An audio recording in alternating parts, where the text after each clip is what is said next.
नमस्कार दोस्तों, मुद्दे की बात में आपका स्वागत है। यूपी के मुख्यमंत्री योगी आदित्यनाथ की दिल्ली में बीजेपी हाईकमान से हुई मुलाकातों के बाद सूबे की सियासत गर्म है। यूपी में सरकार और संगठन में फेरबदल की संभावनाओं के बीच रविवार को योगी आदित्यनाथ ने प्रधानमंत्री नरेंद्र मोदी, पार्टी अध्यक्ष जेपी नड्डा और गृह मंत्री अमित शाह से बैक टू बैक मुलाकात की। योगी की ये 3 मुलाकातें करीब 3 घंटे चली और सूत्रों की माने तो सीएम योगी ने बीजेपी हाईकमान को ये बता दिया है कि प्रदेश संगठन की जिम्मेदारी किसे सौंपी जानी चाहिए, यानी बीजेपी का यूपी में प्रदेश अध्यक्ष कौन हो, जिसकी पिछले कई महीनों से अटकलें लग रही हैं, इंतजार हो रहा है। योगी आदित्यनाथ ने अपनी पसंद हाईकमान को बताई है। उन्होंने ये भी बताया है कि कौन जो है वो इस वक्त 2027 के चुनाव के मद्देनजर पार्टी के लिए सबसे मुफीद नेता होगा। योगी की मुलाकातों से पहले केशव प्रसाद मौर्य और ब्रजेश पाठक यानी दोनों डेप्यूटी सीएम भी दिल्ली में आकर हाईकमान के अलग अलग नेताओं से मुलाकातें कर चुके हैं। इन तमाम मुलाकातों के बीच जिन सवालों पर चर्चा लखनऊ से लेकर दिल्ली तक गर्म है, वो सवाल ये हैं कि बीजेपी आला कमान से योगी आदित्यनाथ की जो मुलाकात हुई है उसके मायने क्या हैं, आखिर उस मुलाकात में हुआ क्या है। दूसरा सवाल यह है कि बीजेपी अध्यक्ष का चुनाव कहां अटका हुआ है। पिछले मुझे लगता है कि जनवरी में जो अध्यक्ष बीजेपी प्रदेश अध्यक्ष भूपेंद्र चौधरी थे, उनका कार्यकाल खत्म हो गया था। उसके बाद से नए अध्यक्ष की घोषणा नहीं हुई है और केशव मौर्य और ब्रजेश पाठक यानी दोनों डिप्टी सीएम जो गृह मंत्री अमित शाह से मिले हैं, तो उनकी क्या बातचीत हुई, उनकी मुलाकात के क्या मायने निकाले जाने चाहिए। इन तमाम सवालों के जवाबों के लिए हमारे साथ मौजूद हैं वरिष्ठ पत्रकार और राजनीतिक विश्लेषक डॉक्टर उत्कर्ष सिन्हा, साथ ही वरिष्ठ पत्रकार दैनिक भास्कर अखबार के उत्तर प्रदेश में ब्यूरो चीफ विजय उपाध्याय। सबसे पहले डॉक्टर उत्कर्ष सिन्हा, मैं आप ही के पास आ जाता हूं कि सबसे पहले योगी आदित्यनाथ की जो मुलाकातें हुई हैं एक के बाद एक, प्रधानमंत्री नरेंद्र मोदी से, अमित शाह से, जेपी नड्डा से, आप कैसे देख रहे हैं उन मुलाकातों को? आपकी क्या जानकारी है, क्या हुआ? देखिए, 2 बातें हैं नीरज जी। एक तो ये कि ये जो टाइम था वो ऐसा भी नहीं कह सकते कि कोई शिष्टाचार मुलाकात थी। ऐसा भी नहीं था कि कोई बहुत यूपी में ऐसा कोई बड़ा इवेंट होने जा रहा है जहां पर जिसके लिए चर्चा की जाए। और पिछले काफी समय से जब योगी जी जा रहे थे दिल्ली तो उनकी प्रधानमंत्री से नहीं मुलाकात हो रही थी। 2 मसले, जैसे एक मसला तो जैसे हम लोग अंदाजा लगा रहे हैं, हालांकि वो क्या बात हुई है ये इसका तो सिर्फ उन्हीं लोगों को सही पता है जो लोग उस बैठक में थे। लेकिन जो अंदाजा है वो ये कि उत्तर प्रदेश में चीफ सेक्रेटरी का कार्यकाल जो है वो पूरा हो रहा है 31 जुलाई को, और जो चीफ सेक्रेटरी हैं मनोज कुमार सिंह जी, वो योगी जी के बड़े करीबी अधिकारियों में उनका शुमार है। बहुत सारे एक साथ कई विभागों की जिम्मेदारी उनके ऊपर है। तो उनका रिटायरमेंट है, उनका एक्सटेंशन होगा कि नहीं होगा, तो लोगों का ये कहना है, सूत्रों का ये कहना है कि योगी जी चाहते हैं कि उनका कार्य विस्तार हो और ये बात तो वो करना चाह रहे हैं। दूसरा संदर्भ ये माना जा रहा था कि उत्तर प्रदेश में प्रदेश अध्यक्ष कौन हो इसको लेके, लेकिन जो कल फीड आने शुरू हुए इस मुलाकात के बाद वो बड़े थोड़ा से हास्यास्पद किस्म के मुझे तो लग रहे हैं, क्योंकि कुछ लोगों का ये कहना था कि जेवर एयरपोर्ट का बड़ा इनाग्रेशन होना है। तो जेवर एयरपोर्ट का इनाग्रेशन अभी तो नहीं होना है, लेकिन वो है। दूसरा ये है कि उत्तर प्रदेश में कोई कैंपेन शुरू करना है, तो भाई कैंपेन क्यों शुरू करना है, क्योंकि अभी चुनाव तो है नहीं। तो ले दे के बात वहीं जाके टिक रही है कि चीफ सेक्रेटरी का एक्सटेंशन और उत्तर प्रदेश भाजपा का अध्यक्ष। लेकिन वहां पर 2 अलग संकट हैं। एक तो जो मुख्य सचिव हैं उनके खिलाफ काफी शिकायतें प्रधानमंत्री कार्यालय को भी लोगों ने की हैं और केंद्र सरकार को की हैं। तो कुछ मामले जांच के घेरे में हैं, कुछ विवादों के घेरे में हैं। ऐसे में केंद्र चाहेगा कि नहीं चाहेगा उनको एक्सटेंड करना, सेवा विस्तार देना। और दूसरा जो संगठन वाला मामला है, मुझे एक चीज ये थोड़ी सी इसलिए वो लगती है कि जो अभी हालात हैं, राजनीतिक हालात हैं, जिसमें योगी आदित्यनाथ बतौर मुख्यमंत्री तो बहुत मजबूती से डटे हुए हैं, लेकिन अगर पिछले 7 सालों को आप देखें तो संगठन के साथ मुख्यमंत्री के रिश्ते बहुत अच्छे नहीं रहे। तो संगठन को उन्होंने कभी उतनी शायद तवज्जो भी नहीं दी है जितनी आमतौर पर जो तालमेल, तवज्जो, जिस कुछ भी कह लें। तो अब क्या केंद्र अगर योगी जी की मर्जी से संगठन का अध्यक्ष भी चुनेगा तो फिर तो उत्तर प्रदेश निर्द्वंद होगा, और अगर उनकी मर्जी से नहीं चुना जाता है तो शायद वो अफवाहें और तेज हो जाएं कि केंद्र और उत्तर प्रदेश यानी दो हाकिमों केंद्रों के बीच में जो गाहे बेगाहे संघर्ष की या तनाव की खबरें आती हैं वो सच हैं। तो कुल मिला के ये बैठक हुई, एक ही दिन में तीनों लोगों के साथ बैठक हुई, और उसके बाद तस्वीरें आई। तस्वीरें कुछ अच्छी आई, कुछ खुशनुमा तो कम थी, तनाव वाली तस्वीरें ज्यादा थी। तो बात क्या हुई ये नहीं कह सकते, लेकिन अंदाजा ये है कि चीफ सेक्रेटरी का एक्सटेंशन और संगठन की बात जी। बात तो योगी आदित्यनाथ की भी हुई, उससे पहले केशव प्रसाद मौर्य भी राजनाथ सिंह और अमित शाह से मिलकर आ गए थे, ब्रजेश पाठक भी अमित शाह से मिलकर आए। तमाम जिसे कहते हैं कि लखनऊ के हाई कमान की दिल्ली के हाई कमान से बैक टू बैक मुलाकातों का कुछ तो मतलब निकलेगा।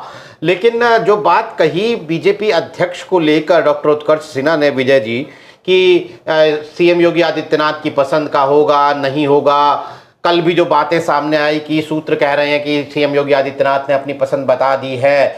जनवरी में भूपेंद्र चौधरी का जो निवर्तमान अध्यक्ष जी ने कह सकते हैं, उनका कार्यकाल जनवरी में खत्म हो गया था और अब जुलाई बीतने को हो रहा है। आपके मुताबिक बहुत सारी बातें हैं, इस बीच केशव प्रसाद मौर्य का नाम आना, तरह तरह की अटकलों का जन्म लेना। आपके मुताबिक कहां अटका हुआ है ये मामला और अब मौजूदा स्थिति है क्या? देखिए, ये जो अटकने वाली बात है, ये दिल्ली में भी राष्ट्रीय अध्यक्ष अटका हुआ है और उत्तर प्रदेश के साथ और भी प्रदेश हैं जहां पे प्रदेश अध्यक्ष का चयन अटका हुआ है। दरअसल इतने इस दरमियान जब से ये सारी प्रक्रिया चल रही है संगठन की, भारतीय जनता पार्टी की, पहले जिलों का गठन किया गया, ये कहा गया कि भाई जिलों की कोरम पूरा हो जाए, उसके बाद प्रदेश अध्यक्ष आ जाएगा। कोरम भी पूरा हो गया, फिर भी प्रदेश अध्यक्ष नहीं आया। फिर कि दिल्ली का राष्ट्रीय अध्यक्ष आ जाएगा, तो फिर उसके बाद प्रदेश का आएगा, वहां भी कोरम पूरा हो गया, अभी राष्ट्रीय अध्यक्ष नहीं आया है। फिर उसमें बात आई कि नहीं, आरएसएस और भाजपा के बीच में समन्वय नहीं बन पा रहा है राष्ट्रीय अध्यक्ष और प्रदेश अध्यक्ष को लेकर, इसलिए अभी मामला अटका हुआ है। तो बीजेपी एक बड़ी पार्टी है और बड़ा डिले कर रही है वो अपने प्रदेश अध्यक्ष और राष्ट्रीय अध्यक्ष के चयन को लेकर। अभी पार्लियामेंट चल रही है, तो फिर कहा जा रहा है कि नहीं, अभी पार्लियामेंट के बाद यानी 21 अगस्त के बाद संभावित है। दरअसल कुछ तो बात है जो इतना डिले हो रहा है, इसमें कई तरीके की चीजें हैं। एक्चुअली मुझे लगता है कि लोकसभा चुनाव के जो रिजल्ट थे उससे बीजेपी बहुत ज्यादा डिफेंसिव गेम खेल रही है और इस वजह से वो पशोपेश में है कि आखिर वो किसको प्रदेश अध्यक्ष या राष्ट्रीय अध्यक्ष बनाए। नड्डा को रिपीट नहीं कर पाएंगे तो नया अध्यक्ष कौन हो, बीच में तरह तरह के नाम चलते हैं। सबसे पहले तो संजय जोशी का नाम चला था, जो लंबे समय से राजनीति के मैदान से बाहर ही हैं, कभी संगठन मंत्री हुआ करते थे गुजरात के। तो ये जो सारी अटकलें हैं, इन अटकलों में कहीं कोई दम है नहीं। हम लोग भी इस बात को जानते हैं कि बीजेपी के सामने संकट ये है कि वो एक कॉम्पिटेंट प्रदेश अध्यक्ष कहां से लाए। अब जैसे भूपेंद्र चौधरी जी अध्यक्ष तो थे, लेकिन इनके भाषणों में दम नहीं थी, ना कार्यकर्ताओं में जोश जगा सके। लोग लोकसभा चुनाव में इंतजार करते रहते थे कि अध्यक्ष जी कोई नया निर्देश देंगे। वो एक तरीके से एक जैसे बड़ी कंपनी है और वो फिर एक ऑटो मोड में चलने लगती है, तो ऑटो मोड में बीजेपी उत्तर प्रदेश में चली है भूपेंद्र जी के पूरे कार्यकाल में। कोई ऐसी ऊर्जा उन्होंने कार्यकर्ताओं में नहीं पैदा करने की कोशिश की और ना वो शायद वो करना चाहते थे या शायद सक्षम नहीं थे, जो भी वजह हो। लेकिन कार्यकर्ता बहुत ही डल, हताश और निराश रहा और उसका असर चुनाव पे दिखाई दिया। चुनाव के बाद समीक्षा हो गई, सारी बातें हो गई। अभी भी जिलों में जिस तरीके से इनको ओबीसी की जितनी संख्या रखनी चाहिए थी अपनी बूथ कमेटियों में, जिला कमेटियों में, उसको लेके भी काफी द्वंद रहा है। तो ये सारे द्वंद्व जो बीजेपी के भीतर हैं और जो समीकरण को सही करने की यानी 2+2 4 करने की जो इनकी कोशिश है, डिले वहीं पे है। हालांकि राजनीति में 2+2 22 भी हो जाता है, 2+2 -1 भी हो जाता है, लेकिन ये 2+2 4 ही करना चाहते हैं और इसी वजह से चीजें डिले हो रही हैं। एक तरफ अखिलेश यादव लगातार दहाड़ रहे हैं, ठीक है आप उन पे कितना भी अटैक कर दीजिए, लेकिन उनकी पार्टी में एक्टिविटी है, वो लगातार दहाड़ रहे हैं। दूसरी तरफ भाजपा अभी प्रदेश अध्यक्ष को लेकर संशय में है कि कब आएगा, कितने दिन में, कौन आएगा। तरह तरह की हम लोग भी अटकलें लगा रहे हैं जर्नलिस्टिक फ्रीडम को लेकर कि भाई ठीक है, ये नहीं तो ये नहीं तो ये, सारे नाम चल गए, चला चला के हम लोग थक गए। सभी बिरादरियों के नाम चला दिए और अभी भी प्रदेश अध्यक्ष नहीं आया है और ना राष्ट्रीय अध्यक्ष आया। तो कुछ तो बात है और वो जो बात है वो बहुत महत्वपूर्ण है। बीच में हेडगेवार जी ने माफ करिएगा, ये मोहन भागवत जी ने 75 साल वाली भी बात का जो एक सिक्का उछाल दिया, उसकी खनक अलग से सुनाई देने लगी। तो पशोपेश में है भारतीय जनता पार्टी और उसका लीडरशिप की क्या करना है, कैसे करना है। दूसरी बात यह है कि ये किस तरीके से क्या चौंकाएंगे या इतना कॉम्पिटेंट आदमी ले आके खड़ा कर देंगे जो हम लोगों लगेगा अरे वाह तेरा है बहुत दुरुस्त है। लेकिन अगर ये इतनी कवायद के बाद कोई रूटीन का नाम ले आते हैं तो मुझे नहीं लगता कि उससे कोई बहुत ज्यादा लोगों में एनर्जी आएगी, लेकिन लोग इंतजार कर रहे हैं। कॉम्पिटेंट आदमी इतना ला दें कि सब चौंक जाए। वैसे चौंका तो देती है सर भाजपा, चाहे वो मुख्यमंत्री का चेहरा ला दे, चाहे वो केंद्र में बदलाव कर दे, चाहे जो नए फैसले 2014 के बाद ले, चौंकाती तो रही उत्कर्ष सर। लेकिन ये जो सारी पतंगबाजियां चल रही हैं लंबे समय से उत्तर प्रदेश में कि सीएम योगी और डिप्टी सीएम केशव प्रसाद मौर्य के बीच में सब कुछ ठीक नहीं है। लेकिन मेरा एक सवाल, योगी जी फाइल लेकर गए तो उस फाइल की बड़ी चर्चा है, साफ साफ कहा जा रहा है, नीरज जी ने भी अपने इंट्रो में बताया है हमारे दर्शकों को कि उन्होंने अपनी पसंद जाहिर कर दी है प्रदेश अध्यक्ष के लिए। मैं आपसे ये पूछना चाहता हूँ इस बात में कितनी संभावना और क्यों नहीं संभावना हो कि योगी जी की पसंद केशव प्रसाद मौर्य हो प्रदेश अध्यक्ष के लिए। भाई 2017 का चुनाव केशव प्रसाद मौर्य के नेतृत्व में लड़ा गया, मुख्यमंत्री योगी आदित्यनाथ बने, अभूतपूर्व सीटें मिली थी भाजपा को विधानसभा में। दूसरा, अगर योगी आदित्यनाथ जी के दफ्तर का आप मुआयना करें, जो कि सार्वजनिक तौर पर जो बताया जाता है सीएम के ट्विटर हैंडल से या उनके ऑफिशियल हैंडल से, उनको विधायकों का और जो भी सरकार के घटक दल हैं उनका प्रचंड समर्थन है। वो किस बात के लिए अनकंफर्टेबल होंगे अगर योगी केशव प्रसाद मौर्य ही प्रदेश अध्यक्ष बन जाते हैं? तो क्यों नहीं वो जाके कह आए होंगे कि ओबीसी का सबसे बड़ा चेहरा केशव प्रसाद मौर्य है, उन्हीं को प्रदेश अध्यक्ष बनाना चाहिए और यही मेरी पसंद है। ये आपकी बात है, संभावनाओं की बात है। राजनीति में तो संभावनाएं हमेशा खुली रहती हैं, लेकिन देखिए केशव मौर्य जब प्रदेश अध्यक्ष थे तो सरकार नहीं थी और सरकार के खिलाफ एक एंटी इनकम्बेंसी जनरेट करना, और खास तौर पे जो फार्मूला था बीजेपी का जो हरियाणा में भी चला था, जिसको उत्तर प्रदेश में भी लगाया गया कि ओबीसी की एक जातियों बनाम सारी जातियां, तो यादव बनाम गैर ओबीसी क्रिएट हुआ। केशव ने उसको बहुत अच्छे से ग्रूम किया, नतीजा भी सामने आया और तब केशव प्रसाद मौर्य खुद को दावेदार मानते थे और बहुत सारे लोग मानते थे कि भाई जाहिर सी बात है कि एक ऐसी पार्टी जो सत्ता में काफी टाइम से नहीं थी उसको ले आइए आप इस प्रचंड बहुमत के स्तर पर, तो आपका क्लेम बनता है। लेकिन वो नहीं हुआ, और जब वो नहीं हुआ तो जो व्यक्ति बना यानी योगी आदित्यनाथ बने, उनकी फिर पहले दिन से केशव प्रसाद मौर्य के साथ तालमेल नहीं रहा। ऐसा हमने देखा ही नहीं पिछले 7 साल में। विजय जी गवाह हैं इस बात के कि कभी सार्वजनिक मंचों पर होना एक अलग बात है, लेकिन कभी तालमेल जैसा। उसके बाद क्या हुआ कि जब दूसरी बार सरकार बनी तो भी मामला वहीं का वहीं रहा केशव के लिए, और वहीं का वहीं नहीं रहा, डिप्टी सीएम तो रहे लेकिन विभाग उनका कमजोर हो गया। तो अब अगर केशव मौर्य एक 7 साल का इंतजार और उसके बाद वो फिर बनते हैं प्रदेश अध्यक्ष, तो जाहिर सी बात है कि संगठन, इस वक्त का संगठन को सरकार में वो पार्टी है, और अगर कार्यकर्ताओं की ये शिकायत है कि हमारे काम नहीं हो रहे, अगर विधायकों की ये शिकायत है कि हमारी बात जिले के अधिकारी नहीं सुन रहे, तो जाहिर सी बात है कि संगठन इसके ऊपर सवाल करेगा। और संगठन अगर इसके ऊपर दबाव बनाता है, सवाल करता है, या मुख्यमंत्री को ये कहता है कि ये स्थितियां ठीक नहीं है, तो क्या होगा? योगी आदित्यनाथ की शैली में ये तो आता नहीं है कि वो किसी की बात को इस तरह से माने। हमें याद है, हम सब लोगों को, कि जब 2017 में सरकार बनी थी, उसके बाद एक नियम बना था पार्टी कार्यालय में कि हर रोज एक मंत्री बैठेगा और लोगों की बात सुनेगा। 1.5-2 महीने से ज्यादा चला नहीं है, क्योंकि मंत्री भी थक गए, चिट्ठी लिख के और काम बढ़ा के मुख्यमंत्री कार्यालय अपने तरीके से काम करता रहा।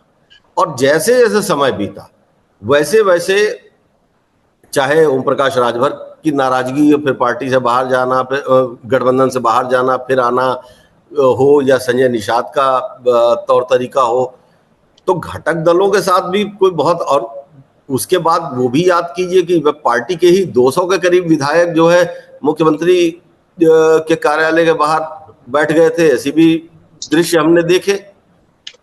तो वहीं से ये तय हो गया था कि संगठन अलग चल रहा है और सरकार बिल्कुल अलग है। संगठन का कोई बड़ा दबाव बन नहीं पा रहा है। 2-4 ऐसे व्यक्तिगत स्तर पर तालमेल वाले पदाधिकारी थे जिनके लिए चीजें आसान रही कंपैरेटिवली, लेकिन ऐसा तो हमने देखा नहीं 7 साल में। और केशव मौर्य की लॉबी को भी अगर आप देखिए तो वो बहुत कंफर्टेबल नहीं है सरकार में। बातें तो यहां तक हो रही हैं कि केशव जी ने दिल्ली में जाके ये कह दिया कि भाई अब हमको मुक्त कर दीजिए आप, क्योंकि ऐसे डिप्टी सीएम बने रहने से कोई फायदा नहीं है। केशव जब चुनाव हारे थे 22 में पल्लवी पटेल से, उसके बाद भी तमाम तरह की चर्चाएं थी, दबी जुबान से ये भी कहा जा रहा था कि सरकार की इच्छा नहीं थी।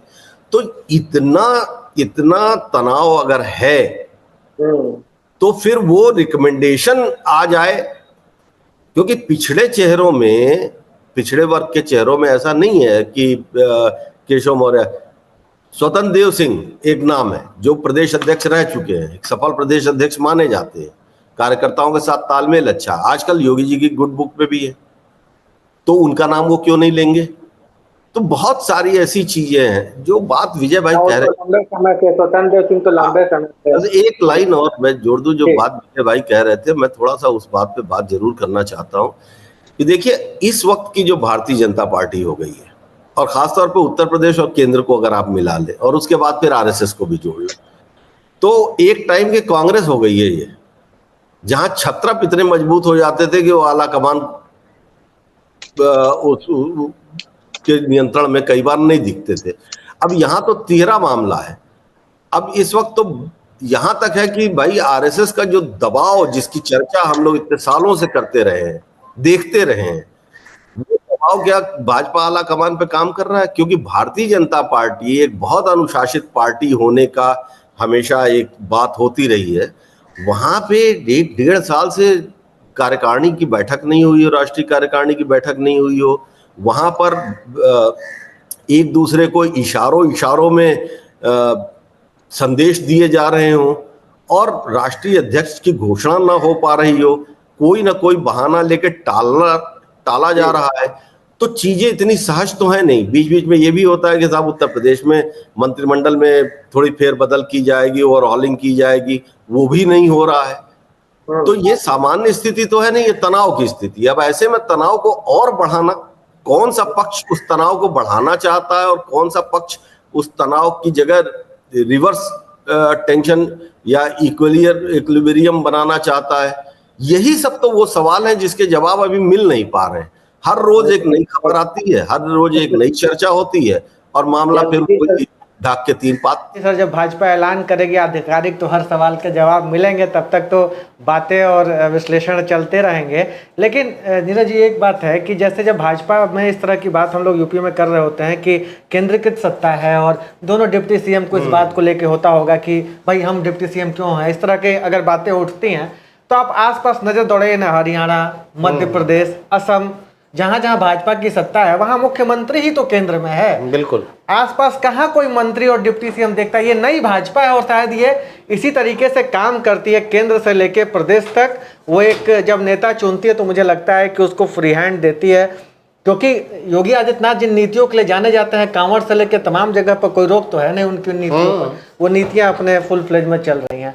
भैया सर, मेरा सवाल आपसे है कि बैठक केवल इस बात के लिए तो थी नहीं कि संगठन का स्वरूप क्या होगा, सरकार का भी स्वरूप क्या बदलेगा कि नहीं बदलेगा, इस बात की भी चर्चाएं हैं। सरकार के सहयोगी दल जो नाराजगी दिखाते थे, खासकर अनुप्रिया पटेल की पार्टी, इसको लेकर भी कुछ दोनों तरफ से रिपोर्ट्स और सूचनाएं साझा की गई हैं। क्या लगता है कि अब ये वाला पक्ष थोड़ा सा आसान हो जाएगा मुख्यमंत्री जी के लिए, योगी आदित्यनाथ जी के लिए, कि उनके जो सहयोगी दल हैं प्रदेश में वो अब उनके साथ नजर आएंगे, जो अभी तक शायद नजर नहीं आ रहा है?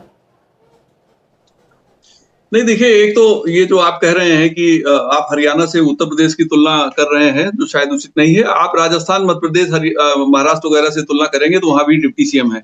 ये एक सोशल इक्वेशन की मजबूरी है, ये कोई किसी पे राजनीतिक थोपने की बात नहीं है। आप ये बात सही है कि Yogi ji one man army के तरीके से काम करते हैं, बहुत काम करते हैं। जितना उन्होंने दौरा किया है, मुझे लगता है कि आजादी के बाद से सारे मुख्यमंत्री मिलके उतना दौरा नहीं किया होगा जितना इन्होंने 8 साल में उत्तर प्रदेश का दौरा कर लिया है।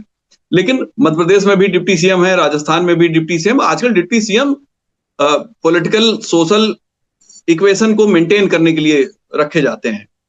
डिप्टी सीएम कोई संवैधानिक पद भी नहीं है। वो जो मंत्री होते हैं, कैबिनेट मंत्री, उन्हीं को डिप्टी सीएम नाम दे दिया जाता है और उससे ज्यादा कुछ होता नहीं। अब उत्तर प्रदेश का जो समीकरण है, आप यहां देखिए, एक तरफ पीडीए है। अब जो पीडीए का जो नया फॉर्म आया 2024 में, इस पीडीए को देखते हुए तो बात यह हो रही है कि क्या डिप्टी सीएम किसी एक ओबीसी में एक ही बिरादरी होना चाहिए या एक बिरादरी से ज्यादा होना चाहिए। यह भी एक बहस का विषय है। और विधानसभा चुनाव के पहले यही ओम प्रकाश राजभर, जब तालमेल उनका सपा से नहीं हुआ था, तो ओम प्रकाश राजभर कहते थे हम तो हर साल एक नया डिप्टी सीएम बनाएंगे, हर बिरादरी का डिप्टी सीएम बना देंगे। एक फार्मूला उन्होंने दिया। तो जो पिछड़े वर्ग की जो कास्ट आइडेंटिटी है वो बड़ी स्ट्रांग हो गई है। मैंने पहले भी आपसे कभी कहा था कि जैसे जैसे आर्थिक विकास हो रहा है, वैसे वैसे लोगों की जो आकांक्षाएं, इच्छाएं और जरूरतें हैं बहुत बदल रही हैं। इस वजह से ये कास्ट आइडेंटिटी भी बड़ी स्ट्रांग हो रही है। और कास्ट आइडेंटिटी के बगैर आप किसी तरीके की राजनीति की कल्पना नहीं कर सकते। अब आप देखिए, महाराष्ट्र में मराठी भाषा को लेकर जो फोकस बनाए हुए हैं जो ठाकरे ब्रदर हैं, वो ठीक है, जनता उसको खारिज कर दे, जनता उनको मुंबई नगर निगम में बिल्कुल आउट कर दे, और ऐसा लगता भी है कि आउट हो जाएंगे। ये अंतिम प्रयास उनका है, क्योंकि अब भाषा को लेकर अब कोई विवाद ऐसी स्थिति न साउथ में है न नॉर्थ में है, क्योंकि सभी लोग आगे आते जाते हैं और किसी को कोई समस्या नहीं है। भाषणी ऐप आ गया है, कहीं भी बोलिए आप। अब तो मोबाइल में भी ऐसा है जो भाषा सेट कर देंगे, हिंदी में बोलने वाला होगा तो तमिल में सुनेंगे आप। बहरहाल, तो फिर भी कोशिश लोग करते हैं। तो वो कोशिश जो है उत्तर प्रदेश में भी अपोजिशन कर रहा है, तो बीजेपी को तो संतुलन बनाए रखना पड़ेगा ना। अब योगी जी जो काम करते हैं, योगी जी का ऑरा अलग है, वो एक नेशनल फिगर है। उनकी एक ब्रांड वैल्यू है, एक क्रेडिबिलिटी है उनकी। तमाम लोग आपको मिलेंगे जो कहेंगे कि भाई योगी जी की ईमानदारी जो है वो बेजोड़ है, और जो इनका शासन है खासतौर पर लॉ एंड ऑर्डर को लेकर अपराधियों से समझौता न करने की वो अद्भुत है। तो एक तरफ ये है, लेकिन अब सिर्फ इसी से अगर आपको पूरे वोट मिल जाए तो ऐसा संभव नहीं है। मिल भी सकते हैं, नहीं भी मिल सकते हैं, तो चांस लेने की क्या जरूरत है। तो आपको समीकरण सेट करने पड़ेंगे। 12% से ज्यादा उत्तर प्रदेश में ब्राह्मण है, तो आपको एक ब्राह्मण तो रखना ही पड़ेगा। अगर आपके पास ब्राह्मण चेहरा नहीं है तो आपको चेहरा पैदा करना पड़ेगा, ब्रांड बनाना पड़ेगा। और बीजेपी ने वही काम किया उत्तर प्रदेश में। उन्होंने ब्रजेश पाठक को ब्रांड वैल्यू दी है, दिनेश शर्मा को दिया था, दिनेश शर्मा नहीं कर पाए वो काम, तो ब्रजेश पाठक पे आजमा रही है भारतीय जनता पार्टी। आप ओबीसी में बीजेपी के पास जो चेहरे हैं, स्वतंत्र Dev ji already cabinet minister हैं, बहुत ही महत्वपूर्ण विभाग उनके पास है। केशव प्रसाद मौर्य के पास विभाग कमजोर है लेकिन डिप्टी सीएम है, क्योंकि उनको भी ब्रांड वैल्यू में बनाए रखना बहुत मजबूरी है पार्टी की। पार्टी के पास कोई यादव ऐसा चेहरा नहीं है जो वोट ले आ पाए विधानसभा चुनाव में, तो अगर वो होता तो शायद वो भी महत्वपूर्ण पद पे होता। तो एक संतुलन बनाना बहुत मुश्किल हो गया है, और वो संतुलन के लिए ही ये जिम्मेदारी, ऐसा नहीं है। और ये भी नहीं है कि योगी जी कोई चीज केंद्र पे थोपेंगे या केंद्र कोई चीज योगी जी पे थोप देगा। असहमति हो सकती है, मुझे जो समझ में आता है कि दोनों के बीच में हो सकता है कहीं कोई असहमति के बिंदु हो, लेकिन असहमति होना तो बहुत स्वाभाविक है। उत्कर्ष जी और हमारे बीच में जब बातचीत होती है तो बहुत से मुद्दे वो कहते नहीं ये होगा, मुझे लगता है कि यार ये गलत कह रहे हैं, इनकी कैलकुलेशन नहीं ठीक है, और वो मेरे बारे में ऐसा सोचते होंगे। ये बहुत मानव स्वभाव है, और सबके अपने अपने कैलकुलेशंस होते हैं और अपनी ऑब्जर्वेशन और अपनी स्टडी होती है, उसके आधार पर आदमी कहता है। वही बात पार्टी में भी लागू होती है। उत्तर प्रदेश में जब भूपेन्द्र चौधरी जी आए थे तो पहला भाषण उनका बेजोड़ था और लोगों को लगा कि यार बड़ा तेज आदमी आ गया है, लेकिन बाद में वो तेजी नहीं दिखी। प्रदेश में संगठन मंत्री हैं, उनका इस समय उनकी मदर का निधन हुआ है तो अभी उनके यहाँ तिरही वगैरह हुई है, बहरहाल उनको श्रद्धांजलि उनकी माता जी को। लेकिन जो सुनील बंसल से उनकी जब लोग तुलना करते हैं तो कहते हैं नहीं, बंसल जी ज्यादा बेहतर थे, धर्मपाल जी उतने बेहतर नहीं है। तो ये कार्यकर्ता की चॉइस है और कार्यकर्ता भी चाहता है कि हमारी पार्टी लगातार मजबूत रहे और सत्ता में रहे। जिन कार्यकर्ताओं की कोई जरूरत सरकार से नहीं पड़ती है वो सबसे बड़े एसेट होते हैं, और जिनकी जरूरत पड़ती है और उनका काम नहीं होता है तो नाराज भी होते हैं। तो जो नाराज हैं उनको कैसे संतुलित किया जाए, जिस तरीके की एक्सेस और जो सुविधा अपोजिशन में रहने पे होती है कि आप किसी पे कुछ भी आरोप लगा दें, किसी भी विषय के आप विशेषज्ञ बन जाएं, आप कोई भी कार्ड खेल दें, ये सुविधा सत्ता पक्ष के पास नहीं होती। सत्ता पक्ष को उसे काउंटर करने के लिए प्रॉपर तरीके से सामने आना पड़ता है और हर काम करना संभव नहीं है। जी नहीं, ये बात बिल्कुल। और अब अगर हम अध्यक्ष की बात करें तो कई बार ऐसा भी होता है ना अमीश की इंतजार इतना लंबा कर दो कि दिलचस्पी खत्म हो जाए। लेकिन यहाँ पर मुझे लगता है कि बीजेपी के प्रदेश अध्यक्ष और राष्ट्रीय अध्यक्ष को लेकर इंतजार भले ही बहुत लंबा हो रहा हो, लेकिन दिलचस्पी भी बराबर बनी हुई है, बल्कि और ज्यादा बढ़ रही है। खासतौर पर इसलिए कि 2027 में उत्तर प्रदेश का विधानसभा चुनाव है और 2024 के लोकसभा चुनावों के नतीजों के मद्देनजर बीजेपी के लिए वो एक बहुत ही जिसे कहते हैं डू और डाई का सवाल हो जाएगा। इसलिए प्रदेश अध्यक्ष जिसकी अगुवाई में वो चुनाव लड़ा जाना है, उसके चुनाव में कदम जो है वो फूंक फूंक कर रखे ही जाएंगे। खैर, हर हफ्ते हम ये बात कहते हैं कि आने वाले एक हफ्ते में इस पर कोई ना कोई बड़ी डेवलपमेंट सामने आएगी, लेकिन वो जो भी डेवलपमेंट होगी उस पर हमारी नजर बनी रहेगी। आज कार्यक्रम में शिरकत करने के लिए डॉक्टर उत्कर्ष सिन्हा, विजय उपाध्याय जी, आपका बहुत बहुत शुक्रिया। तमाम दर्शकों का आभार। नमस्कार।